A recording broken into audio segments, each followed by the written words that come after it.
എല്ലാവർക്കും നമസ്കാരം. ഇന്ന് നമുക്ക് ചിക്കൻ മജ്ബൂസ് എങ്ങനെയാണ് തയ്യാറാക്കുന്നത് നോക്കാം. ഇത് ചിക്കൻ കപ്സ പോലെ തന്നെയുള്ളൊരു റൈസാണ്. ചിക്കൻ കപ്സ എന്ന് പറയുന്നത് സൗദി അറേബ്യയിൽ നിന്നുള്ളൊരു ഡിഷാണ്. അതുപോലെ തന്നെ ബഹ്റിൽ നിന്നുള്ളൊരു ഡിഷാണ് മജ്ബൂസ്. രണ്ടും ഏകദേശം ഒരേപോലെ ആണെന്നുണ്ടെങ്കിലും ചെറിയ ചെറിയ വ്യത്യാസങ്ങളുണ്ട്. അപ്പോൾ ഇത് വളരെ മൈൽഡായിട്ടുള്ളൊരു റൈസാണ് മജ്ബൂസ് എന്ന് പറയുന്നത്. അപ്പോൾ രണ്ടിൻ്റെ ഡിഫറൻസ് ഞാൻ ഈ വീഡിയോയുടെ അവസാനം പറയുന്നതാണ്. അപ്പോൾ നമുക്ക് ആദ്യം തന്നെ ഇതിലേക്ക് വേണ്ടിയിട്ട് 1 കിലോ ചിക്കനാണ് വേണ്ടത്. നമ്മൾ സ്കിന്നോട് കൂടിയിട്ടുള്ള ചിക്കനാണ് എടുത്തിരിക്കുന്നത്. വലിയ പീസുകളാക്കി മുറിച്ച് എടുത്തിരിക്കുന്നതാണ്. പിന്നെ ഇതിലേക്ക് വേണ്ടത് ബസ്മതി സെല്ല റൈസാണ്. അത് ബസ്മതി റൈസിൻ്റെ തന്നെ പുഴുക്കലരി വർഗ്ഗത്തിൽപ്പെട്ട ഒന്നാണ് ഈ സെല്ല റൈസ് എന്ന് പറയുന്നത്. ഇത് കുറച്ചുകൂടെ വേവ് കൂടുതലാണ്. അപ്പോൾ നമ്മളിത് നന്നായിട്ട് കഴുകി വൃത്തിയാക്കിയതിന് ശേഷം 1 മണിക്കൂർ വെള്ളത്തിലിട്ടൊന്ന് കുതിർക്കാനായിട്ട് വെക്കണം. എന്നിട്ടാണ് നമ്മളിത് കുക്ക് ചെയ്ത് എടുക്കുന്നത്. ഇനി ഇതിലേക്ക് വേണ്ട സ്പൈസസ് എന്തൊക്കെയാണെന്ന് നോക്കാം. നമുക്ക് മെയിനായിട്ട് ഇതിലേക്ക് വേണ്ടത് ഡ്രൈ ലെമണാണ്. ഇങ്ങനെ നമുക്ക് സൂപ്പർ മാർക്കറ്റിൽ വാങ്ങിക്കാനായിട്ട് കിട്ടും. ഇത് ഒരു പ്രത്യേക ടേസ്റ്റ് കൊടുക്കും. നമ്മൾ മന്തിയും കപ്സയും ഒക്കെ ചെയ്യുമ്പോൾ ഇതുപോലൊരു നാരങ്ങ ഇട്ട് കൊടുക്കുകയാണെന്നുണ്ടെങ്കിൽ. ഇതില്ലാന്നുണ്ടെങ്കിൽ നമുക്ക് നാരങ്ങ നീര് എടുത്താൽ മതി. പിന്നെ വേണ്ടത് ഏലക്ക, അതുപോലെ തന്നെ കറുവാപ്പട്ട, ഗ്രാമ്പു, കുരുമുളക്, ബേ ലീഫ്. അപ്പോൾ ഇതിൻ്റെയൊക്കെ അളവ് ഞാൻ ഡിസ്ക്രിപ്ഷൻ ബോക്സിൽ കൃത്യമായിട്ട് കൊടുക്കുന്നതാണ്. പിന്നെ വേണ്ടത് ഒരു വലിയൊരു ഉള്ളി പൊടിയായിട്ട് അരിഞ്ഞതും 3 എരിവിനാവശ്യമായിട്ടുള്ള പച്ചമുളക്. ഇനി ഇതിലേക്ക് വേണ്ടത് ഇഞ്ചി വെളുത്തുള്ളി പേസ്റ്റാണ്. നമ്മളിവിടെ 2 ടേബിൾ സ്പൂൺ ഇഞ്ചി വെളുത്തുള്ളി പേസ്റ്റ് എടുത്തിട്ടുണ്ട്. ഒരു മീഡിയം സൈസിലുള്ള ഇഞ്ചിയും 1 കുടം വെളുത്തുള്ളിയും ഒന്ന് ചതച്ച് എടുത്തിട്ടുള്ളതാണ്. ഇനി ഒരു പാത്രം ചൂടായി വരുമ്പോഴത്തേക്ക് അതിലേക്ക് നമ്മൾ 1 ക്യൂബ് ബട്ടർ ഇട്ട് കൊടുക്കാം. ബട്ടർ ഇടുമ്പോൾ പ്രത്യേക ഒരു ടേസ്റ്റാണ്. ബട്ടർ ഇല്ലാന്നുണ്ടെങ്കിൽ പകരം നിങ്ങൾക്ക് റിഫൈൻഡ് ഓയിലോ ഒലിവ് ഓയിലോ എടുക്കാവുന്നതാണ്. വെളിച്ചെണ്ണയിലല്ല നമ്മളിത് ചെയ്യുന്നത്, റിഫൈൻഡ് ഓയിലോ നെയ്യിലോ ഒക്കെയാണ്. നിങ്ങൾക്കിനി റിഫൈൻഡ് ഓയിലും ബട്ടറും ഇല്ലാന്നുണ്ടെങ്കിൽ നെയ്യും എടുക്കാവുന്നതാണ്. അപ്പോൾ ഈ ബട്ടറിനൊപ്പം തന്നെ നമ്മൾ 2 ടേബിൾ സ്പൂൺ സൺഫ്ലവർ ഓയിൽ കൂടി ഒഴിച്ചു കൊടുക്കുന്നുണ്ട്. എണ്ണ നന്നായിട്ട് ചൂടായി വന്നു കഴിഞ്ഞാൽ നമ്മൾ നേരത്തെ എടുത്തു വെച്ചിരിക്കുന്ന ആ മുഴുവനെയുള്ള സ്പൈസുകൾ ഇതിലേക്ക് ചേർക്കാം. അത് ചേർത്തിട്ട് ഇളക്കുമ്പോൾ നല്ലൊരു മണം നമ്മുടെ റൈസിന് കിട്ടും. നമ്മളിവിടെ ചെറിയ ഡ്രൈ ലെമൺ ആയതുകൊണ്ടാണ് 2 എണ്ണം എടുത്തിരിക്കുന്നത്. വലുതാണെന്നുണ്ടെങ്കിൽ 1 എണ്ണം എടുത്താൽ മതി. പച്ച ലെമൺ തൊണ്ടോട് കൂടി ഇട്ടാൽ ഒരു കയ്പ്പ് രസം വരാനുള്ള സാധ്യതയുണ്ട്. അതുകൊണ്ട് ലെമൺ ജ്യൂസ് ചേർക്കാം പുളിക്ക് വേണ്ടിയിട്ട്. അപ്പോൾ സ്പൈസൊക്കെ ഒന്ന് മൂത്ത് വന്നു കഴിഞ്ഞാൽ ഇതിലേക്ക് നമുക്ക് ഇഞ്ചി വെളുത്തുള്ളിയുടെ പേസ്റ്റ് ഒന്ന് ചേർത്തിട്ട് നന്നായിട്ട് അതിൻ്റെ പച്ചമണം ഒന്ന് മാറ്റിയെടുക്കാം. ഇഞ്ചി വെളുത്തുള്ളിയുടെ പച്ചമണമൊക്കെ ഒന്ന് മാറി വന്നു കഴിഞ്ഞാൽ നമുക്കിതിലേക്ക് പച്ചമുളക് ചേർക്കാം. ഇത് നമ്മൾ പിളരാതെയാണ് പച്ചമുളകൊക്കെ ചേർക്കുന്നത്. ഇതൊരു മൈൽഡായിട്ടുള്ള റൈസാണ്, അതുകൊണ്ട് നമ്മളധികം എരിവ് ചേർക്കില്ല. ഇനി നമ്മൾ അരിഞ്ഞു വെച്ചിരിക്കുന്ന ഉള്ളി ചേർക്കാം. ഉള്ളി എന്ന് പറയുമ്പോൾ ഇതുപോലെ വെളുത്തുള്ളി ഉണ്ടെങ്കിൽ അതൊന്നുകൂടെ നല്ല ടേസ്റ്റ് കൊടുക്കും. ഇനി നിങ്ങളുടെ കയ്യിൽ വെളുത്തുള്ളി ഇല്ലാന്നുണ്ടെങ്കിൽ ചുമന്ന ഉള്ളി ചേർത്താലും മതി. ഇതിലേക്ക് ആവശ്യത്തിനുള്ള ഉപ്പും കൂടി ഇട്ട് നന്നായിട്ടൊന്ന് വഴട്ടാം.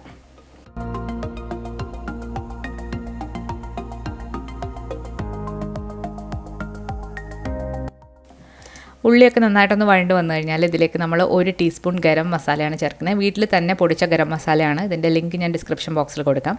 അതുപോലെ തന്നെ ചെറിയ ജീരകം പൊടിച്ചതാണ് ഒരു 1/4 ടീസ്പൂൺ. ഇനി ഇത് രണ്ടും നിങ്ങൾക്ക് ചേർക്കേണ്ടെന്നുണ്ടെങ്കിൽ പകരം റെഡിമെയ്ഡായിട്ട് മന്തി മസാല അതുപോലെ കപ്സ മസാലയൊക്കെ വാങ്ങിക്കാനായിട്ട് കിട്ടും. അതിൽ നിന്നും ഒരു 1/4 ടീസ്പൂൺ ചേർത്ത് കൊടുത്താൽ മതി.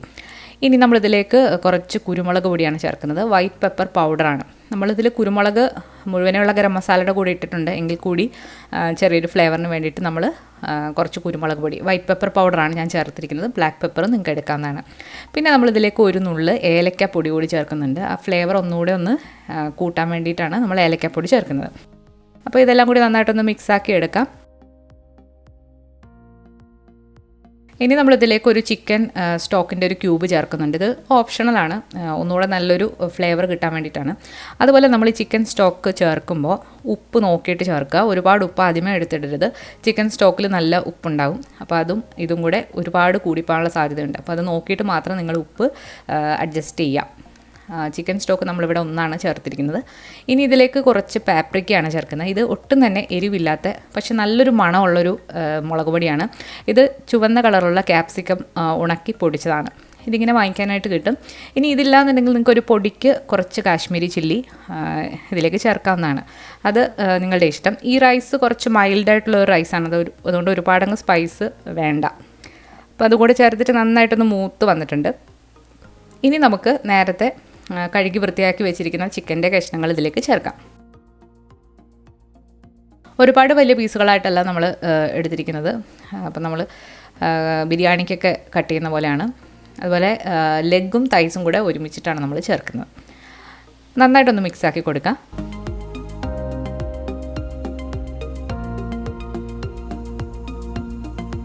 ഇനി നമുക്കിതിലേക്ക് കുറച്ച് ചൂടുവെള്ളമാണ് ഒഴിക്കുന്നത്. നമ്മൾ 2 കപ്പ് ചൂടുവെള്ളമാണ് ഇതിലേക്ക് ഒഴിക്കാൻ പോകുന്നത്. തണുത്ത വെള്ളം ഒഴിക്കരുത്. നന്നായിട്ട് ചൂടായിട്ടുള്ള 2 കപ്പ് വെള്ളം ഒഴിച്ചിട്ട് നമുക്കിത് അടച്ചു വെച്ച് നന്നായിട്ടൊന്ന് വേവിച്ചെടുക്കണം. ശരിക്കും ഈ റൈസ് വേവുന്നത് നമ്മുടെ ചിക്കൻ വെന്ത വെള്ളത്തിലാണ്, അതായത് ചിക്കൻ സ്റ്റോക്കിലാണ് റൈസ് വെന്ത് വരുന്നത്. അപ്പോൾ ചിക്കൻ്റെ ഫ്ലേവർ നന്നായിട്ട് റൈസിലേക്ക് ഇറങ്ങിയിട്ട് റൈസ് കഴിക്കാൻ തന്നെ നല്ല ടേസ്റ്റാണ്. ഇനി അടച്ചു വെച്ചിട്ട് നമുക്ക് ഈ ചിക്കൻ നന്നായിട്ട് വേവിച്ചെടുക്കണം. മീഡിയം ഫ്ലെയിമിലിട്ട് ചിക്കൻ വേവുന്ന വരെ ഒന്ന് വെയിറ്റ് ചെയ്യാം. അപ്പോൾ ഓരോ ചിക്കൻ്റെ വേവ് അനുസരിച്ചിട്ട് സമയം വ്യത്യാസപ്പെട്ടിരിക്കാം. 20 മുതൽ 30 മിനിറ്റ് വരെ എടുത്തിട്ടാണ് നമ്മളിത് വേവിച്ച് എടുക്കേണ്ടത്. അപ്പോൾ ഇനി ഇത് അടച്ചു വെച്ച് നമുക്കൊന്ന് വേവിച്ചെടുക്കാം. അതിന് മുൻപായിട്ട് കുറച്ച് ഉപ്പും കൂടി ഇട്ട് കൊടുക്കാം. നമ്മൾ ചിക്കൻ സ്റ്റോക്കിൽ ഉപ്പുണ്ട്, അതുപോലെ തന്നെ മസാലയിൽ കുറച്ച് ഉപ്പ് ചേർത്തിട്ടുണ്ടായിരുന്നു. അപ്പം കുറച്ചുകൂടി ഉപ്പിട്ടിട്ട് നമുക്കിതൊന്ന് 30 മിനിറ്റ് അടച്ചു വെച്ച് ഒരു മീഡിയം ഫ്ലെയിമിലിട്ട് നന്നായിട്ടൊന്ന് കുക്ക് ചെയ്തെടുക്കാം.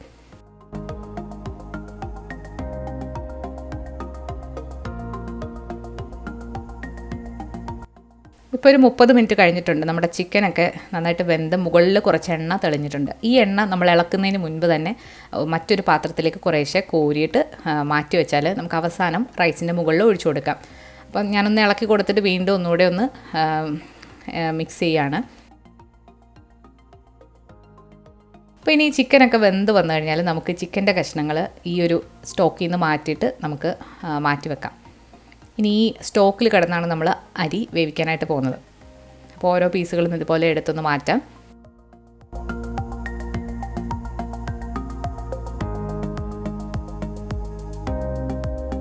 അങ്ങനെ നമ്മൾ എല്ലാ പീസുകളും ഈ സ്റ്റോക്കിൽ നിന്ന് മാറ്റിയിട്ടുണ്ട്. ഇനി ഇത് നമുക്കൊന്ന് അളന്ന് മറ്റൊരു പാത്രത്തിലേക്ക് ഒഴിക്കാം. അപ്പോൾ അളന്നൊഴിക്കുന്നത് എന്തിനാണെന്ന് വെച്ചാൽ നമ്മൾ അരി കറക്റ്റായിട്ട് വേണമെന്നുണ്ടെങ്കിൽ നമ്മൾ അളന്ന് തന്നെ വെള്ളം ഒഴിക്കണം. എന്നാൽ മാത്രമേ കറക്റ്റായിട്ട് വെന്ത് കിട്ടുള്ളൂ. അതുപോലെ അരി നിങ്ങൾ 1 മണിക്കൂർ നന്നായിട്ട് കുതിർത്തതിന് ശേഷം മാത്രമാണ് റൈസ് ആക്കേണ്ടത്. എങ്കിൽ മാത്രമേ അത് കറക്റ്റായിട്ട് വെന്ത് കിട്ടത്തുള്ളൂ. അപ്പോൾ നമുക്ക് ആദ്യം ഇതൊന്ന് അളന്നൊഴിക്കാം. നമ്മളിവിടെ 3 കപ്പ് അരിയാണ് എടുത്തിരിക്കുന്നത്. 3 കപ്പ് അരിക്ക് 4.5 കപ്പ് വെള്ളമാണ് നമ്മൾ എടുക്കേണ്ടത്. അപ്പോൾ ഇത് അളന്ന് കറക്റ്റായിട്ട് എടുക്കുക. ഞാനിപ്പോൾ ഇത് അളന്നപ്പോൾ കറക്റ്റായിട്ട് 4.5 കപ്പ് വെള്ളം ആണ് വന്നിരിക്കുന്നത്. ചിക്കനിൽ നിന്ന് നന്നായിട്ട് വെള്ളം ഇറങ്ങി വരും. നമ്മൾ 2 കപ്പ് വെള്ളം ആദ്യം ഒഴിച്ചു, ബാക്കി വെള്ളം ചിക്കനിൽ നിന്നാണ് ഇറങ്ങിയിട്ടുള്ളത്. ഇനി നിങ്ങൾ അളന്ന് നോക്കുമ്പം അത്രയും വെള്ളം ഇതിൽ വന്നിട്ടില്ല എന്നുണ്ടെങ്കിൽ ബാക്കി വെള്ളം നിങ്ങൾക്ക് പച്ചവെള്ളം ചേർക്കാവുന്നതാണ്. ഇനി നമുക്ക് ഈ സ്റ്റോക്കൊന്ന് അരിച്ചെടുക്കണം. ഉള്ളിയും അതുപോലെ തന്നെ ഗരം മസാലയും ഒന്നും ഇതിൽ വരാൻ പാടില്ല.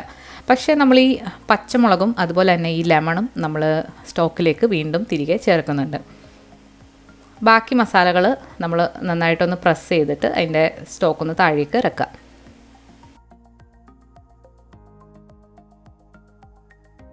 നമ്മൾ കപ്സയിലൊന്നും ഇതുപോലെ അരിച്ചിട്ടല്ല സ്റ്റോക്ക് എടുക്കുന്നത്, അതൊരു വ്യത്യാസമാണ്. അപ്പോൾ നമ്മുടെ സ്റ്റോക്ക് വീണ്ടും നമ്മൾ തീ ഓണാക്കിയിട്ട് വെച്ചിട്ടുണ്ട്. ഇനിയാണ് നമ്മളിതിലേക്ക് അരി ചേർത്ത് കൊടുക്കാൻ പോകുന്നത്. അപ്പോൾ തീ ഇച്ചിരി ഒന്ന് കൂട്ടി വെച്ചതിന് ശേഷം നമുക്ക് ഉപ്പൊക്കെ ഒന്ന് നോക്കാം. അപ്പോൾ ഉപ്പ് നോക്കിയിട്ട് വേണമെന്നുണ്ടെങ്കിൽ കുറച്ചുകൂടെ നമുക്ക് ചേർക്കാം.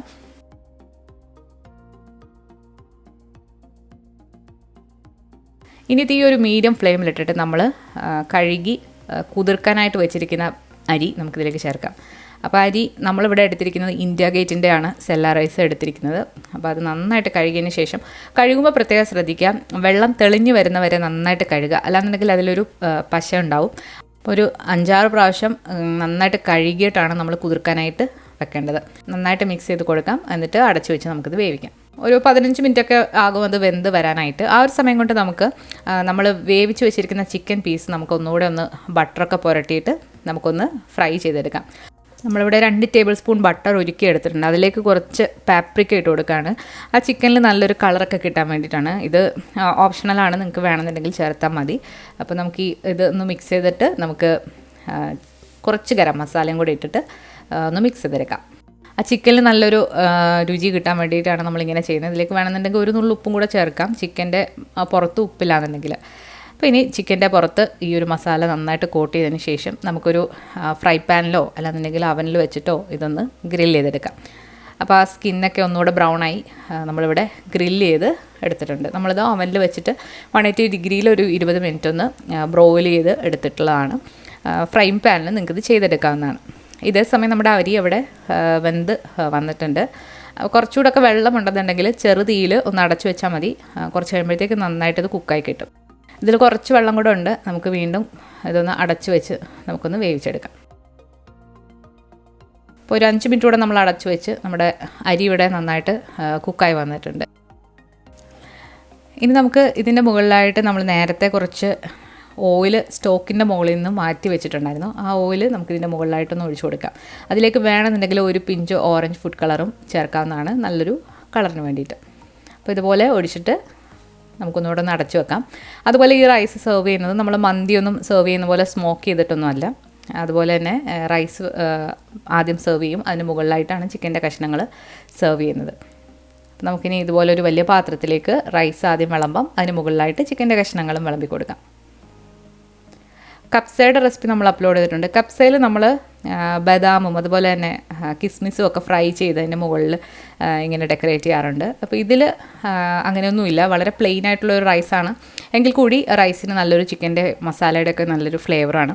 അപ്പോൾ ഇതാണ് ചിക്കൻ മജ്ബൂസിൻ്റെ റെസിപ്പി. അപ്പോൾ ഇതുവരെ ചിക്കൻ മജ്ബൂസ് ട്രൈ ചെയ്തിട്ടില്ല എന്നുണ്ടെങ്കിൽ ഒരു തവണ ഒന്ന് ട്രൈ ചെയ്ത് നോക്കിയതിന് ശേഷം നിങ്ങളുടെ അഭിപ്രായങ്ങളൊക്കെ കമൻസിലൂടെ അറിയിക്കുക. അതുപോലെ ഈ വീഡിയോ ഇഷ്ടമായാലും നിങ്ങളുടെ ഫ്രണ്ട്സിനൂടെ ഒന്ന് ഷെയർ ചെയ്ത് കൊടുക്കുക. പുതിയൊരു റെസിപ്പി വീഡിയോ ആയിട്ട് നമുക്ക് വീണ്ടും കാണാം. താങ്ക്